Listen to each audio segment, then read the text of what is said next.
50 pounds right now? Uh-huh. Whoa, that's dusty. It's a mess. Shake it like a salt shaker, man.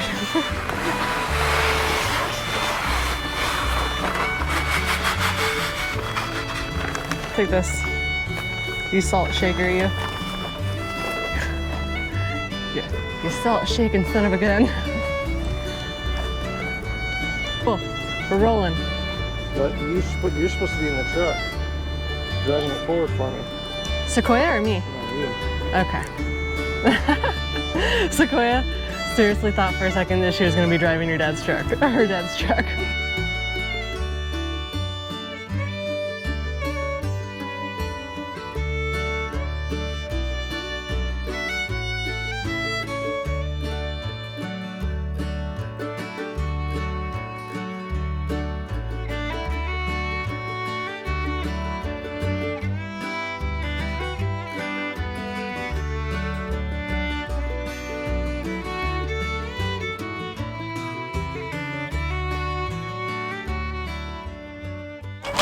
Back. No, that's what I thought too, but it's just all the wrappers. And then we can bury this and hopefully never see these drain pipes again.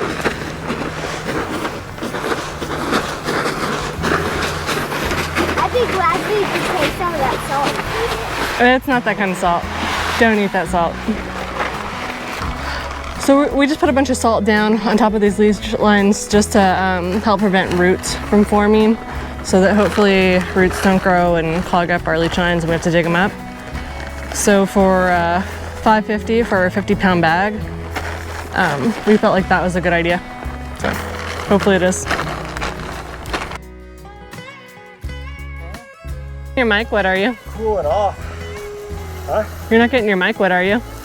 Probably. I forgot about it. Sweet. That's okay, because I almost lost the drone yesterday, so. Whoops. Oh boy, that feels good. Yeah, I'm tempted. That makes you feel refreshed. I do that at the end of the day, and I told Ryan, I was like, I need to do that about 3 times throughout the day. Could probably use that. It's pretty hot out. Are you on host duty?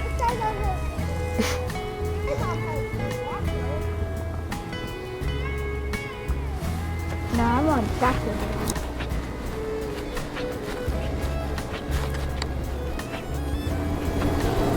I didn't notice it till now, standing here. Yeah, I'd blend it when you take the cord out. I'd shave it and blend it from there. Once that's out of your way, it'll be a lot easier because you were trying to jump back and forth between that cord.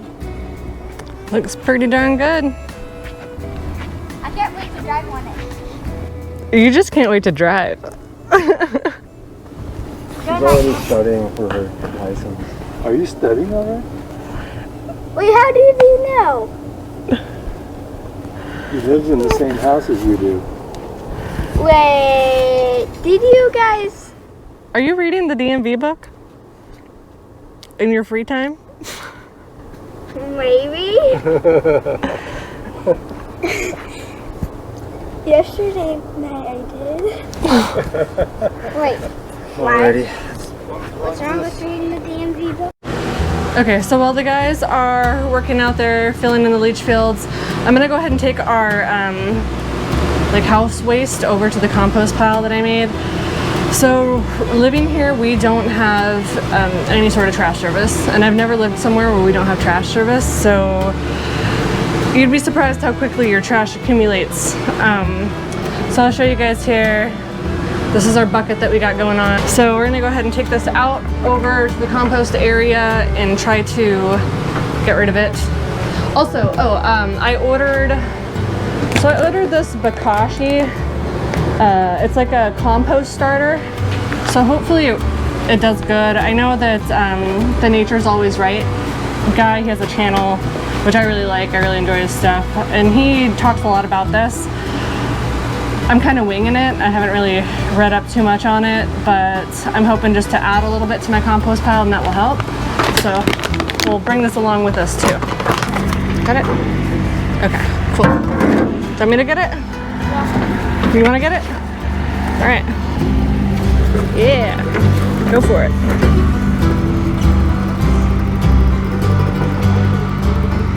So me and Sequoia have a deal. She's gonna help me with the compost, and then because she's helping me with the compost, she gets to push me in the wheelbarrow. I would have thought that you would have wanted me to push you in the wheelbarrow. No, I don't like people pushing me. I don't. You're not gonna dump me, are you, Sequoia? No.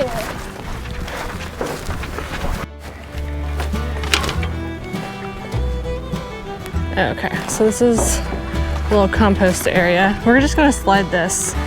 And it has got so many bees in here, I'm a little worried. Maybe. Should I poke it? Whoa, yeah.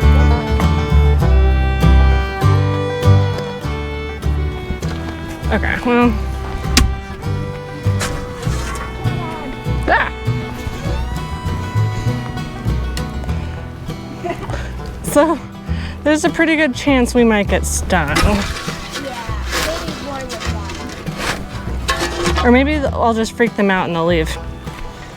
I doubt that. Or maybe I can just smash them. Smash, smash. So I'm just gonna put the starter, like, I'm just gonna sprinkle it kind of generously. We'll see if that helps things get going. I also put some inside my bucket as I was adding. No, but it landed on me.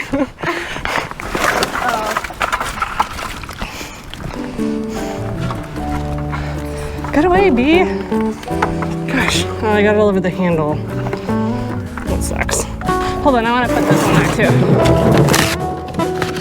Some more cardboard.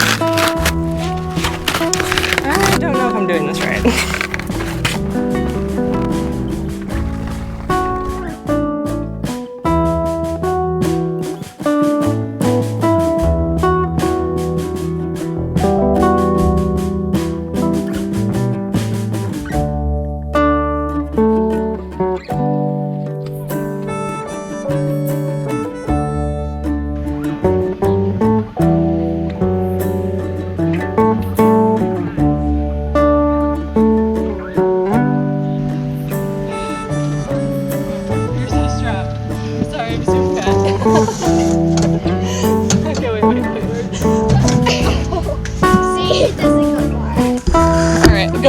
Grab the Bokashi stuff and take it up to the house. Oh man. And then like right before that, I went to go wash out our little compost bucket that we set up in the kitchen, and I didn't turn off the pressure tank and it exploded all over me. What happened? Where is it gopher? Or is it deer poop? Or is it gopher poop? Because deer poop is bigger. Way bigger. Yeah, deer poop's bigger. And there's a hole right there, it looks like. Yeah, it's gopher. I don't know what gopher poop looks like. Looks like that. If I was a gopher, I'd just poop underground. So I'll show you guys what I did. Little red switch right here closes the pressure tank. I did not do that. I opened this lever right here, and then the pressure just exploded out. So now I'm all wet. But then I went ahead and closed that. So that's closed now, so. What? No, no. Go get it. Go get it. I'm just gonna open this. This is closed now, so it shouldn't happen again. Just gonna get a little bit more water.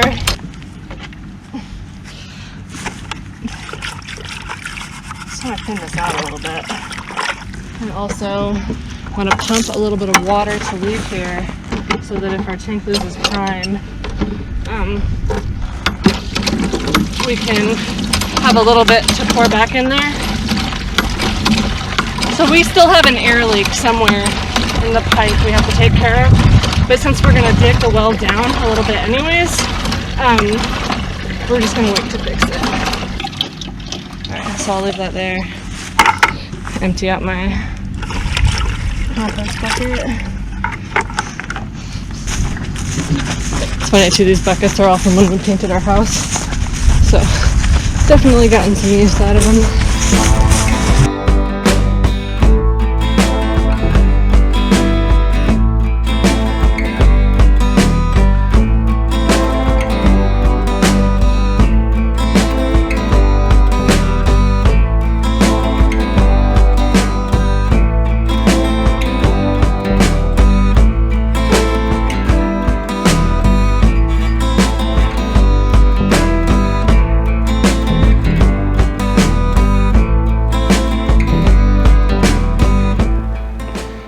Okay. All right, well, this is week 4 and like midweek, I guess, right? Yeah, because we got here on the 1st, and then that was the day of arrival, and then the 8th was the end of the first week. So yeah, we're like fourth week. Towards the end, actually. Yeah, end, whatever. We're tired. It's been nonstop, but we're here with dirt work. The other day we got our drain field 100% done. I mean, we'd like to drag a harrow over it, but not with the equipment we have because it's too heavy and we don't want to sink into the freshly installed drain field. But we got the footer dig out done, and we haven't started doing the forming yet because 1, we don't have materials, and 2, even if we did, we won't start that yet because we're still renting this equipment, so we're trying to get all the dirt work done. So right now where we're at, a little while ago we laid out where the main water line is going to enter the building and the route to the well. So right now we're like in midway through that dig out. Just got the other half to do. I marked out the electric where it's entering the building so we can dig that trench, get that installed as well. And we've been just moving if you see the pile behind us here,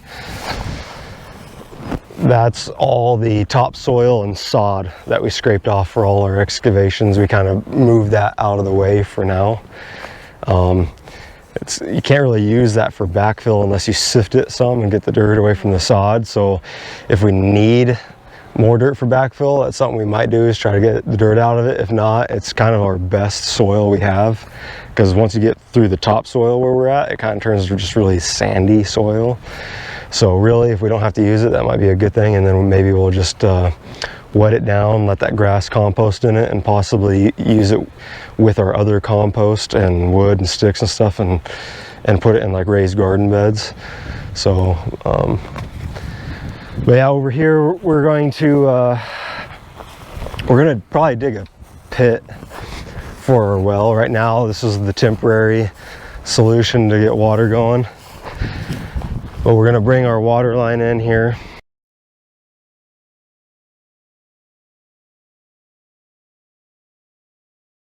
So what I'm kind of thinking about doing, and maybe you guys out there with more experience can leave a comment and let me know what you think, see if this is a good idea or not. But we have a sand point well that comes up here. What I'm thinking about doing is basically coming up with the existing sand point well, and I'm thinking about driving another one about 4 or 5 feet away over here on this side. When we had our well witched, we had them witch multiple spots, and they said there was kind of like an underground aquifer or river or whatever running this way and to those T-posts that you see behind us. And so I was thinking about driving another one about 4 or 5 feet away to the same depth, bringing them up, and then teeing them over to the motor. That way both sand points are hooked to the motor with ball valves on each one, so I can have them running in combination or isolate one or the other. So let me know what you think about that on YouTube. That, you know, anybody has experience with it, I thought it might help, you know, be able to draw more water up. But and then plus we just have that backup in case something happens. But when Forrest last checked the water pressure though, or the gallons per minute, he said we were getting like about 15. Yeah. Because earlier I was getting like around 7.5. Yeah, well, when I pumped it, I timed it in a minute. We got just under 15 gallons. But the plan here is we built this all up on pallets here. The plan is we're gonna, this sand point, basically you can turn it inside the hole. So what we're gonna do is temporarily swing these pallets out to right here in front of where I'm standing. And then we're gonna dig a pit. This will be one corner of the pit basically to over here, and dig it lengthwise that way. So the plan is to continue temporarily using this over here above ground. We'll dig it with the equipment over here, and then we'll just dig it by shovel here, and if we're afraid of this collapsing, we'll just run like 2x6s through the pallets onto stable ground so it doesn't collapse. That way it'll give us time to work in here. And I'm gonna I thought about doing cinder block CMUs, but I've never laid block before, and so to me it seems like it's going to be easier. We're going to dig the pit, pour a footer at the same time we pour. Excuse me.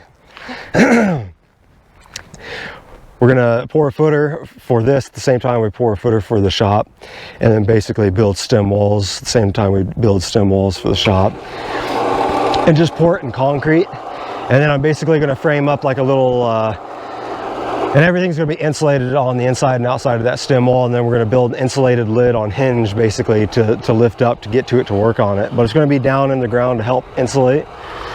And then we're gonna get a much bigger tank, because this is gonna supply both the house and the shop. So I was gonna go down to the supply house and get a measurement of how high the big 86-gallon tank, pressure tank is, to see how deep I need to go. But yeah, essentially I'm gonna bring it up, sand point here, sand point here. I'm gonna tee it, and I'm gonna offset the motor to one side of the pump, running this way. It's gonna come off of it just like it is here, but instead of running that way, I'm going to have it run this way, and I'm going to leave enough tank here in front for the bigger tank. This water line, like I said, that you see coming on this side, is going to run in front instead. I'm going to dig it out here toward the future home location, which is all the T-posts up there. So we're going to come out, and then in here we're going to tee it, so it's going to go in the trench toward the shop, and then it's going to go straight toward the home. And on that corner there is where our mud room and laundry room is going to be. So I'm going to bring it in there and have the water heater and the main water line coming in there. Basically all our water is in that corner for the inside plumbing, and then second story is basically all right above it. Which we still have to work on that floor plan. Yeah, it's not 100%, but we have an idea as to how it's going to be laid out. So. And then also, you know, we're going to come out of the pit underground, obviously below the frost level, tee it toward the shop, go toward the home, and then in this area right here somewhere too, we're probably going to put one of those frost protected outside spigots right in this area off of it as well, because we're probably going to have a garden out here in this general area somewhere, so that we can feed it. And those are designed so that when you shut it off, a valve opens down below and lets the water out. That's basically housed inside the pipe that comes up above the frost level, lets it all drain out the bottom so you don't freeze your lines. Are you filming? Yeah. So this is the trench line for the main water line into the apartment. I'm going a little extra deep on it than I have to, just because I don't know exactly what we're doing out here yet on the driveway. And you know, we wanted like a minimum of 4 feet. I went like 4'6", just in case we end up cutting any of this when we do driveway or anything.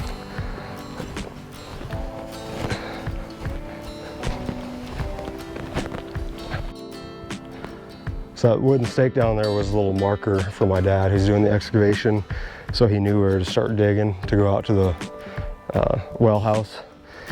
But essentially that little marker here is just, we'll pass under the footer here. And the square that you see, that's the apartment living. So we're gonna go under the footer and get into an interior wall inside the apartment there. And then you can't see it from this angle. On the other side, if we drop down in here and walk through the footer area,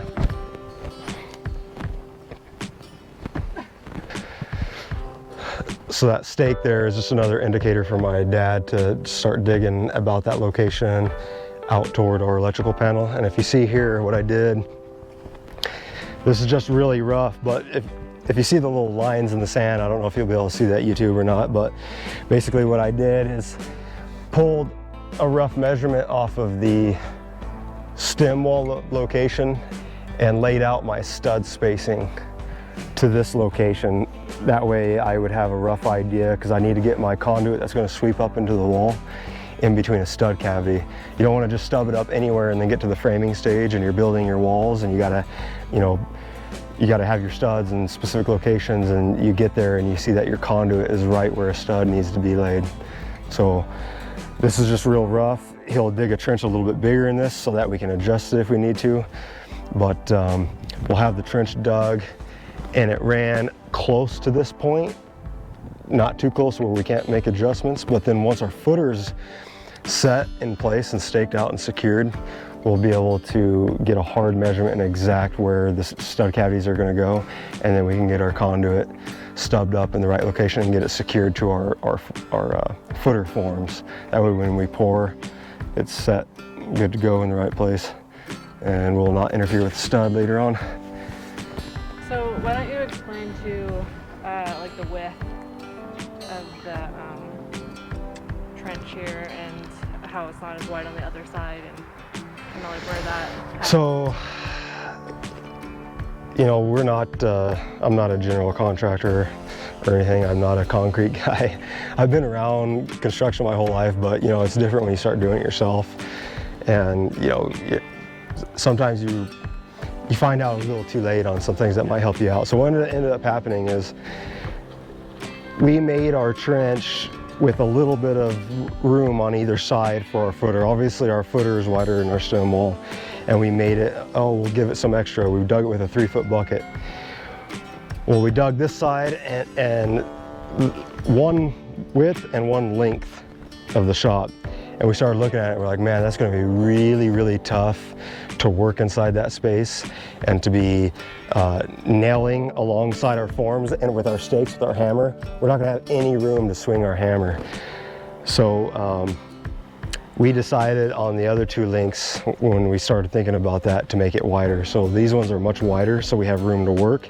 And I wish we would have done it on the other 2 sides. And it's just something we're gonna have to struggle through. But obviously, yeah, if somebody's looking at this wide trench thinking, wow, what are they putting in here? Our footer is not nearly that big. It's a 20-inch footer and an 8-inch stem wall. But we just did that just so we had room to work and swing hammers and build the forms, and gave her some ramps to get out of here. And set up our string lines to make sure everything's where it needs to be, measurements are right, and everything's square. And there's also, we laid out this trench and we got our driveway basically all cut in the other day. So from that stake that we showed you in the trench there, white line, we're gonna dig it out to here and stop the trench for now. I got rock coming on Monday and we're not really sure when, so we're gonna wait until we have the material to see if we have enough time to dig across the driveway before the trucks show up.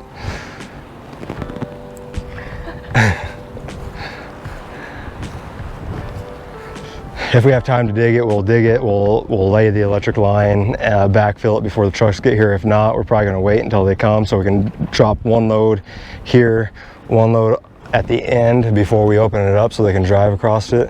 And then once they leave, we'll dig across the driveway, install it, backfill it, and then spread our gravel. But this is what we worked on the other day. We stripped the sod and got it all leveled out. We had really bad dips over there where if I pulled in and out, my ball hitch on my truck would drag. That's how bad it was. So we got all that in, watered it down, compacted it, got it all smoothed out.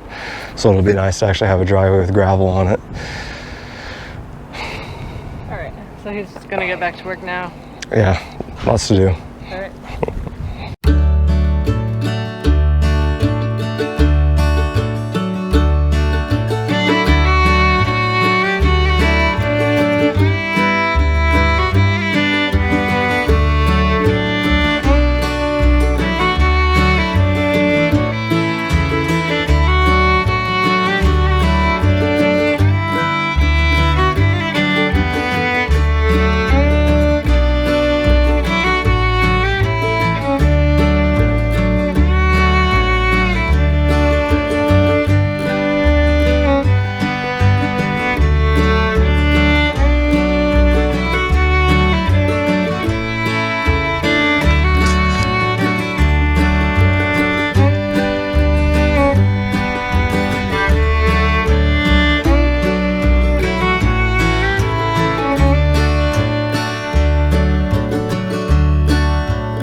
got done with my first day of work, and it wasn't bad. It was just like a lot of computer stuff and orientation.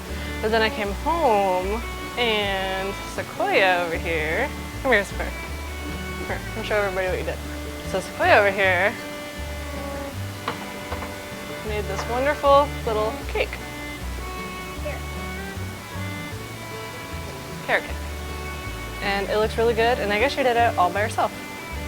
So that was pretty cool. She just took to it and cleaned up her mess and cleaned up the house. So it's pretty nice, because it's always nice to come home to a clean house. All right, so just now that I'm home, I'm gonna check out what Forrest has been up to.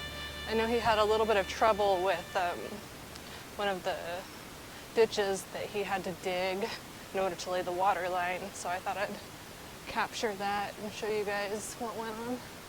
Oh, here he is.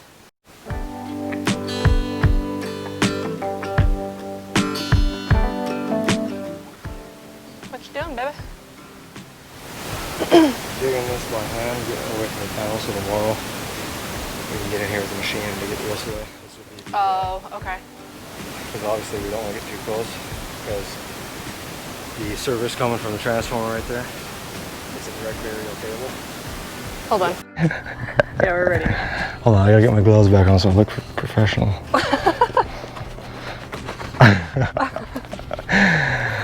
All right, so I'm just digging this by. I was just gonna say, I just had him put on the mic so you guys could hear him, because otherwise we get all these comments that say we can't hear you. So the mic is on so you guys can hear. That's why we stopped. So it's pretty late in the day, and just to get ready for tomorrow, I'm hand digging this hole so that I can bring out my sleeves for the shop feed and the well feed out of my side of the service entrance panel. And then obviously the reason why I'm digging this by hand is because this panel is live now, and the service conductors from the co-op are direct burial, so this is just a sleeve that ends straight down per their specs. There's no elbow on it to send it out that way. And what they do is they put a drip loop, and I don't know what they did with it, if it comes out of the conduit and possibly kicks back this way before it goes down, or if they just went straight down and back up. So anyway, there's live cables down there, and we obviously don't want to dig into them with the excavator bucket. So I'm going to dig down as I get closer. I'm going to dig very carefully to either expose the wires or get what I need out, and then we'll dig with the excavator from there on out. Yeah, so when I came home, I knew Forrest had said that we were going to be getting gravel today, but it was one thing to hear him say it, and it was another thing to pull up and try to figure out how I was going to pull into the driveway, because there's a big pile right where I normally pull in right here. So I went off to the side over there, but you know, it's one of those things where when you come home and you're not expecting it. Yeah, so the reason why this would have been, the driveway would have been done today, but the reason why it wasn't, and the reason why we left a pile there and a pile over here and didn't have the dump trailer pull forward as he dumped, so it was, you know, kind of somewhat spread out for us, is we have to dig a trench across here for the shop feed, so electrical feed. So and I went to the electrical supply place today, got all the material. They basically put it on wheel call for me, but I couldn't pick it up because their system was down and there was no way for me to pay for it. I didn't have, and you know, so by card, I didn't have the cash on me, so I got to go back tomorrow morning. They were supposed to get it fixed this afternoon by closing. He called me, it still wasn't fixed at 3 o'clock, so they closed at 4. So first thing tomorrow morning, I'm going to go get all the electrical stuff I need for the well and the shop, and we're going to get that ran across the road, backfilled, compacted, and then we're going to get the rock spread back out, and then we're also going to get the rock spread out here in front of the panel. That way when we come to our panel, and if it's raining or snowy and stuff, we're not stepping in, you know, it's a clean surface there. Stupid bees. Sorry. I like 2 of them on my hand at one time. The bees are crazy out here. I guess they're so aggressive. Somebody told me today they're so aggressive because of the smoke. Interesting. Yeah, we heard a different story by somebody else that it's because it's like end of summer, but aggression with smoke, that's kind of weird though, because don't beekeepers usually use smoke? I don't know. I don't know what kind of smoke they use to It's like a essential oil smoke with calming herbs and spices. But anyway, yeah, tomorrow we'll get that across. We'll spread this gravel out. We'll spread gravel there, and then we're gonna have some extra. And what we're gonna do with it is we're gonna put it over in our septic tank hole, which we dug today, which is a massive hole. Yeah. And we got to have 4 inches of bedding underneath our septic tank. So we over excavated it by 4 inches. We'll put the rock in it, we'll compact it, and that'll be ready for the septic tank. Cool. And then I wanted to make our way over to the trenches so you can kind of show what happened with that, with the excavation, with laying the water pipe and stuff. Yeah, so we'll walk over there and we'll show you what happened with the trench. Yep.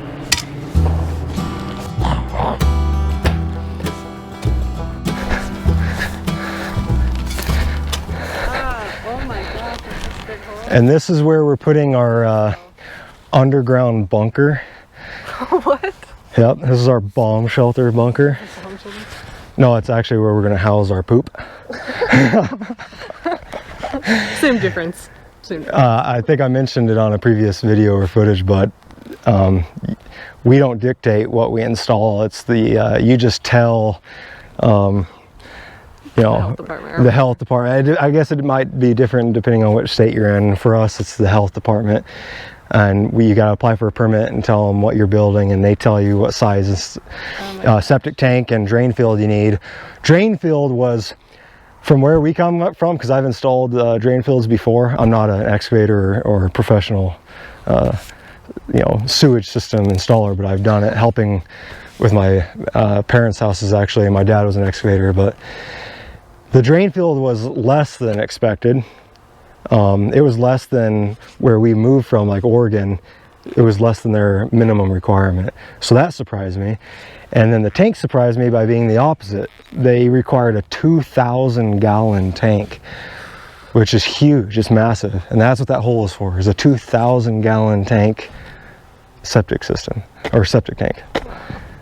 And then obviously it's not gonna be quite that big. You have to over excavate it by 1 foot all the way around the entire tank. So basically it's 2 foot wider and 2 foot longer than the actual tank, but still it's huge. That's a massive hole. I was pretty surprised. So, oh gosh, I thought it was being me. Is that like somewhere in the ballpark of the size that you wanted to do for the root cellar? Root cellar? Yeah. Actually, the root cellar might be a little bit bigger.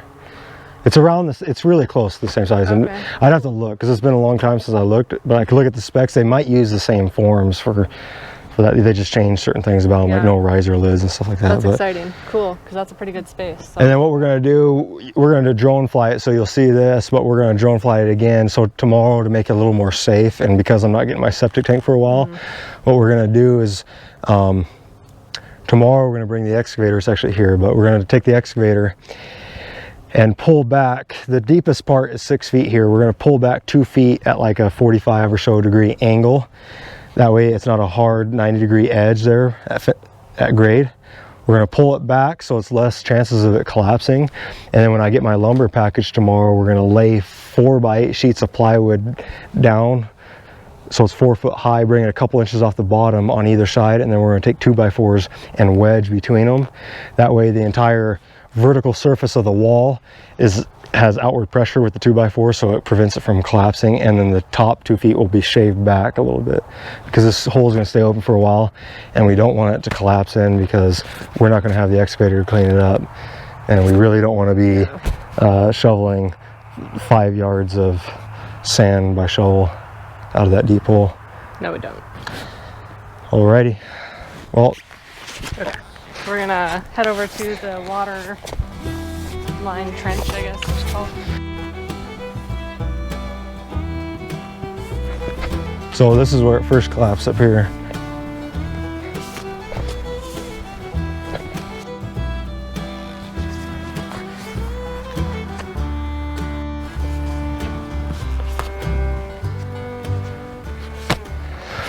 So this is our water line trench. That poly line over there that you see coiled up, that's our main water line from our well into our building. I went, you know, you want around 48-inch minimum is what they're telling me for this area. I went a little bit deeper, but we dug this with a 2-foot bucket. And we dug it yesterday, and we weren't going to have the poly line until today, and we were worried about collapsing, and it did. So we came over here when I had the poly line, and this whole corner had sloughed off. It wasn't horribly bad, but this was 2 foot across from here to like here. And this whole area collapsed in. And so with it all the way dug out, it's really hard to get the excavator in here next to the edge without more collapsing. Yeah. So we're trying to devise a plan on how we were going to get that poly, and we're not going to walk into the trench. You're blocked. Yeah, I'm scooting over right now. Yeah, there we go. So, and we're not going to walk in the trench because it was about 5 foot deep, and we didn't want it collapsing on us. So we're going to walk in there and try to clean it out with shovels. So what we did was we looked down and we go, okay, well, what we'll do is we'll grab the poly line and start on that end and start rolling it out. And when we get to here, we'll stop and we'll backfill up to this point so that we can get the excavator over it and clean it out. So when we walk to this end, Go ahead. so when we got the excavator to that end over there by the well, that had also collapsed, and I'll show you there. That was actually, oh, this ended up collapsing as well. So we got down there, that was collapsed. So we started down there, we cleaned it out, and it collapsed a bunch. We ended up having like a 5 foot wide hole down there that we had to clean up. Then we laid the poly on and kept backfilling as we went. And then we got down here and this collapsed. So my dad had to take extra dirt and kind of put it in here so he could get the excavator here and clean it out. So basically, is what I'm hearing is that there was a lot of collapsing. Yeah, it was a But they did it. It was a pain in the butt. Okay, but they did it, and we have our water line. Instead of being able to just reel it out and bury it, we had to wheel it, clean it, wheel it, clean it, wheel, you know, backfill it so we could get to it. But we ended up getting in there. And the reason why we didn't backfill it all the way, by the way, is I'm gonna, so like I said, the water line is like 4.5 to 5 feet deep. And then we backfilled it partially up because I'm gonna run my well power in the same trench, but I'm not gonna put the water line and the electric at the same elevation right next to each other. You don't really do that. Usually different counties have different rules. Our county doesn't have a whole lot of rules, but just out of, you know, I don't need my electric line 5 foot deep. So Yeah. I just buried it, it gets it away from the water line, and we're gonna then run the electric in the same trench. Also, throughout these videos with us showing you like what we're doing, if you notice that we're doing something a little bit off, or if you have like a better recommendation of what to do, just go ahead and comment, because I mean, he's got the electrical part covered, but there's some other Yeah, I'm not a that we don't know, and I'm I not don't know a- any of it. I'm not a plumber, I'm not a I'm not a framer, I'm not any of these things. It's just so He's a learner, so Yeah. he can. I'm learned. He's I'm gonna learn myself real good. learned. Yeah. So if you want to learn us some better ways to do things, please do, and also subscribe and like, because it helps us out. This is our other collapsed hole, by the way. Oh, I'll show you the collapse hole. That was a 2 foot trench, and it just kept caving in. Actually, I don't want to do it, but you can see this fractured right there. This whole thing is about to fall off. Into that abyss there. Yeah, I don't want it to fall because we actually still got to clean that out, because what we're going to do with our well here is, I'm going to walk over here real quick. This whole setup's going to change. I'm going to have a bigger pressure tank, but with the setup, I'm going to dig a pit and put it all underground. It's going to come out underground to just outside our pit, and right in this area, I'm going to put a cross. So I'm using polyline and pack fittings. So I'm going to do pack fittings off a cross. Out this way of the cross, I'm going to put a frost protected spigot. This side of the cross is going to go to the home. This side obviously is going to the shop, and then this one's going into the pit for the pump. And so that's why this is stopped a little shy, because it's only going to make it to that cross, and then I'll head into the pit from there. Cool. Looks like you guys got a lot of work done while I was gone. That's awesome. I'm excited to see how much it changes tomorrow, because every day is like So a big change. yeah, tomorrow we're really pushing to finish all the trenching, all the excavating. With the exception of obviously backfill. But we're hoping that all the digging is done. Did you guys find out when we have to return the excavator? Well, I rented it on the 11th, so I think a week would be Wednesday at 8 a.m. So I can return it tomorrow afternoon or Wednesday morning. He put me through having it till Thursday. Oh, but okay, good. yeah, the goal is the excavator's not the issue. I want to get the excavator out of here because tomorrow I have a supply truck coming with lumber and rebar, all my foundation stuff. Cool. So I want to get done with digging so that I can start forming up and putting rebar in for the footers and get that poured, and then onto the stem walls. Nice. So, gosh, I wish I could be here for that. Things are moving along rapidly. We're so busy that we're just trying to keep up with, we're trying to get better with it, but we're just trying to keep up with the filming so that you guys can see it. It's just that we are so under the gun to get this done before winter that it's making it very difficult. Hopefully with the house build we'll have a little more time. We should. So. Okay, so yeah, that was what we got done. Yep. We'll see you again tomorrow.